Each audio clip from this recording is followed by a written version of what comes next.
America దాని మిత్రదేశమైన దక్షిణ కొరియాలకు ఉత్తర Korea నియంత కిమ్ జాంగ్ ఉన్ హెచ్చరికలు చేశారు. రెచ్చగొట్టే చర్యలకు పాల్పడితే ఊరుకునేది లేదని తేల్చి చెప్పారు. అమెరికా దక్షిణ కొరియా సైనిక విన్యాసాలు చేపట్టడంపై ఆగ్రహం వ్యక్తం చేసిన కిమ్ తమ అణ్వాయుధ దళాన్ని విస్తృతం చేస్తామని వార్నింగ్ ఇచ్చారు. ఈ క్రమంలోనే అణ్వాయుధ సామర్థ్యం కలిగిన అధునాతన యుద్ధ నౌకను కిమ్ పరిశీలించారు. ప్రత్యర్థుల సైనిక విన్యాసాలు శత్రుత్వాన్ని పెంచే విధంగా ఉన్నాయని అన్నారు. అమెరికా దక్షిణ కొరియా చేపడుతున్న సైనిక కసరత్తులను దండయాత్రకు సన్నాహాలని తెలిపిన కిమ్ తన సైనిక అణ్వాయుధ కార్యక్రమాలను సమర్థించుకుంటున్నారు. ఈ క్రమంలోనే అణుసామర్థ్యం కలిగిన చో హ్యోన్ అనే యుద్ధ నౌకను తాజాగా పరిశీలించారు.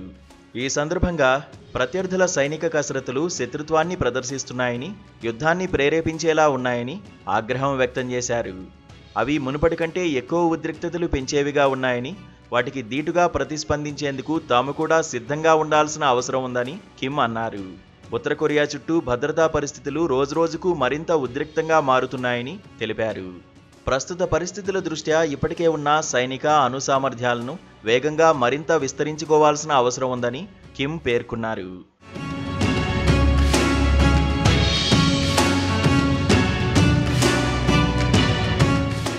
అయితే ఉత్తర కొరియా నుంచి పొంచి ఉన్న ముప్పును ఎదుర్కొనేందుకు సన్నద్ధమవుతున్న అమెరికా దక్షిణ కొరియా బలగాలు వార్షిక సైనిక విన్యాసాలను భారీ స్థాయిలో నిర్వహిస్తున్నాయి.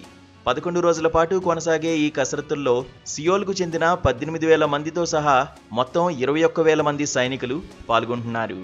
క్షేత్రస్థాయి శిక్షణ, కంప్యూటర్ సిమ్యులేటెడ్ కమాండ్ పోస్ట్తో పాటు ఆయుధ పరీక్షలు కూడా ఈ సైనిక విన్యాసాల్లో భాగంగా నిర్వహించనున్నారు. మరోవైపు దక్షిణ కొరియా, అమెరికా సైనిక విన్యాసాలు, ఉత్తర కొరియా క్షిపణి ప్రయోగాలతో కొరియా ద్వీపకల్పంలో నిత్యం ఉద్రిక్త వాతావరణమే ఉంటుంది. ఈ ఏడాది మార్చి నెలలోనూ దక్షిణ కొరియాలోని బుసాన్ పోర్టులో అమెరికాకు చెందిన విమాన వాహక నౌకను మోహరించారు. ఇది కిమ్ ప్రభుత్వ ఆగ్రహానికి కారణమైంది. అమెరికాలో కొత్త ప్రభుత్వం అధికారంలోకి వచ్చిన వెంటనే ఉత్తర కొరియాపై రాజకీయంగా, సైనికంగా రెచ్చగొట్టే చర్యలను ముమ్మరం చేసిందని కిమ్ తీవ్ర ఆగ్రహం వ్యక్తం చేశారు. గత ప్రభుత్వ శత్రుత్వ వైఖరినే ట్రంప్ కూడా ముందుకు తీసుకెళ్తున్నారని అన్నారు. ఈ చర్య ఘర్షణాత్మక ఉన్మాదానికి ప్రతీక అని ధీటుగా ప్రతిస్పందిస్తామని హెచ్చరించారు.